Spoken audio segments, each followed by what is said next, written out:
Bienvenidos a esta nueva edición de Tiempo de Respuestas.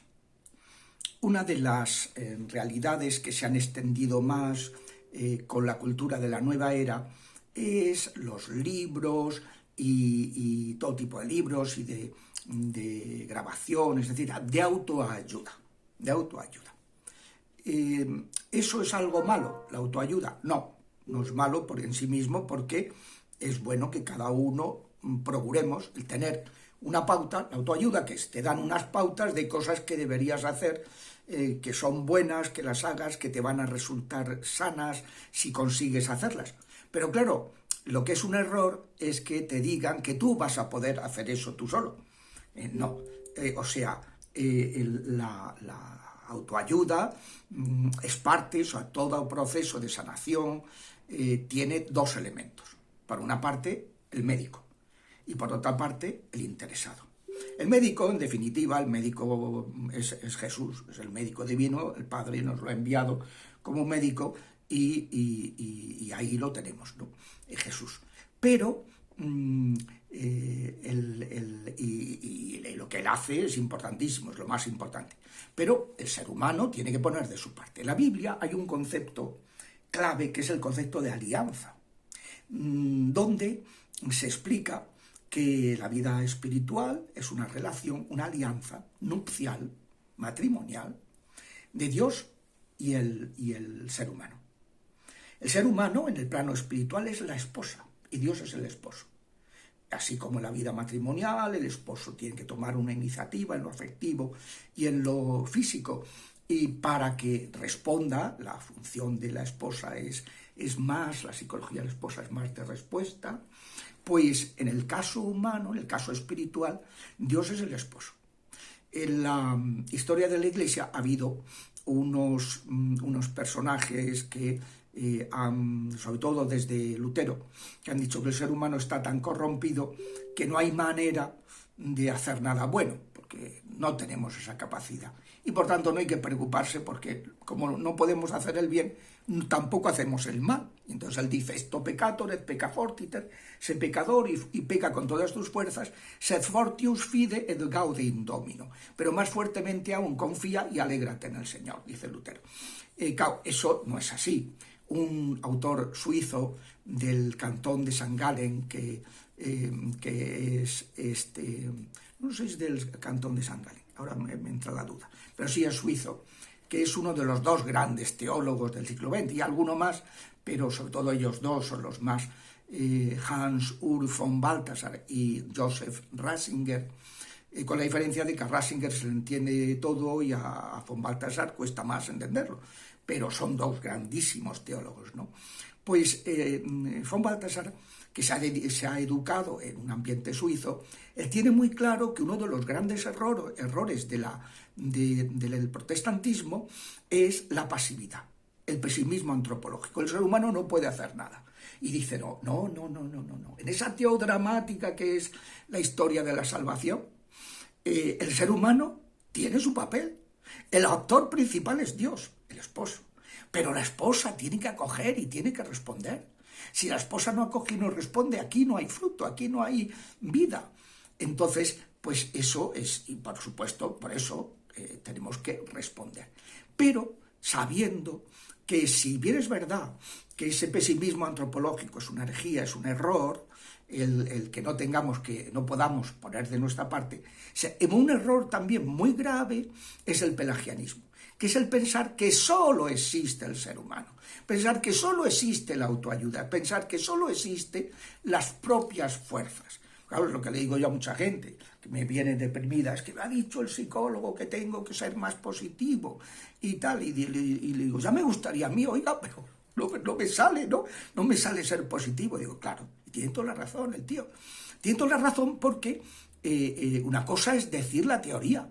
Eso, es decir, tienes que ser positivo, eso es una gnosis, es ser un teórico. Y dice el Papa Francisco que la gnosis y el pelagianismo iban unidos los dos, como pasa en estas psicoterapias, que por una parte te dicen, tú con tus fuerzas a ver si reaccionas y te ayudas a ti mismo, siendo más positivo, viendo el lado tal y tal. Digo, sí, ¿qué más me gustaría a mí? Listo, gafas, pero no puedo.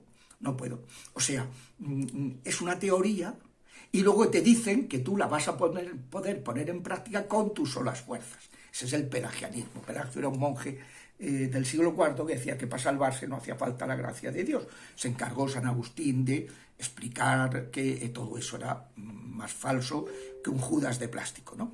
Entonces, pues digo que es muy importante el saber cuál es el gran problema de estos libros de autoayuda.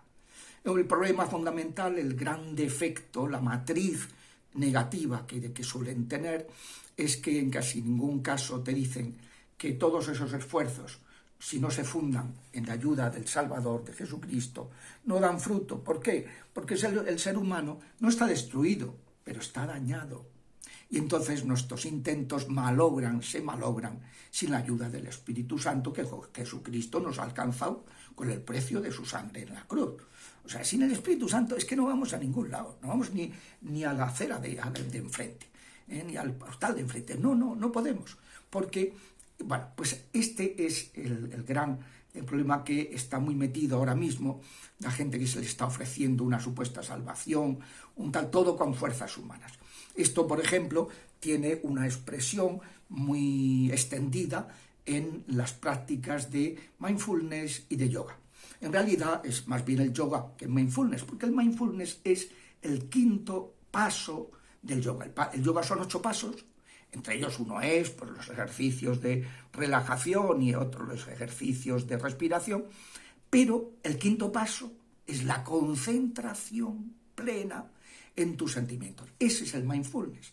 Entonces, bueno, en el fondo, ¿cuál es el problema radical que tienen estas dos prácticas?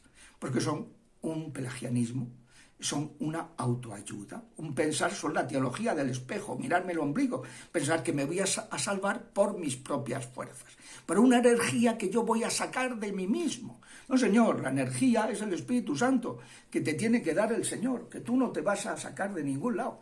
Esto es fundamental. Miren, en el año 82 Roma, el Vaticano sacó una carta sobre diversas formas de oración que se habían introducido en ambientes católicos. Y entonces explicaba pues, que estas prácticas de Zen, de la nueva era, pues que eran falsas porque son antítesis de lo cristiano, porque nosotros no nos metemos en nosotros mismos, nosotros hablamos con alguien de fuera, con Dios. Somos la única religión del mundo que tiene el libro de los Salmos, que es enseñar a orar.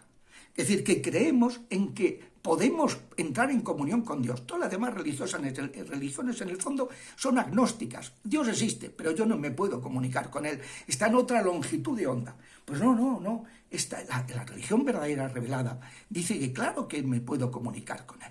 Y por eso nos enseñan a orar. Dice, estas prácticas que lo que hacen es meterse, fíjese en un punto, concéntrese en un punto de una pared y tal. Y, ¿pero esto qué es?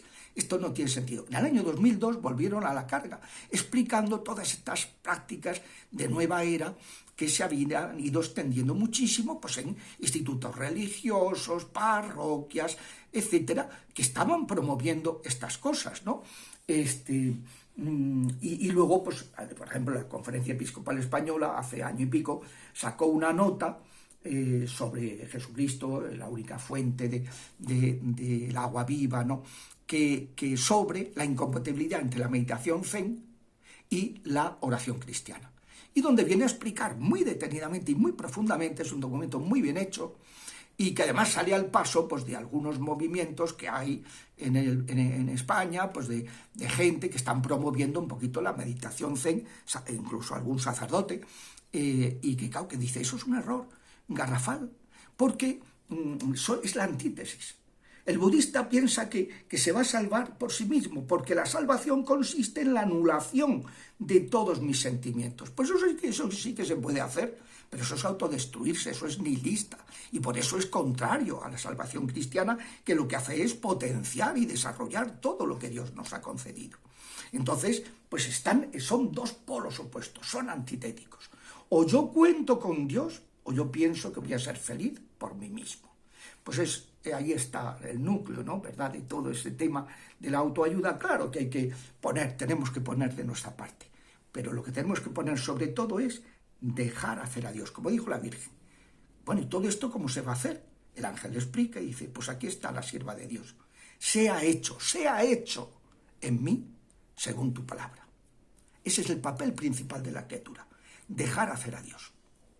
Esa es nuestra principal autoayuda. Hasta la semana que viene, si Dios quiere.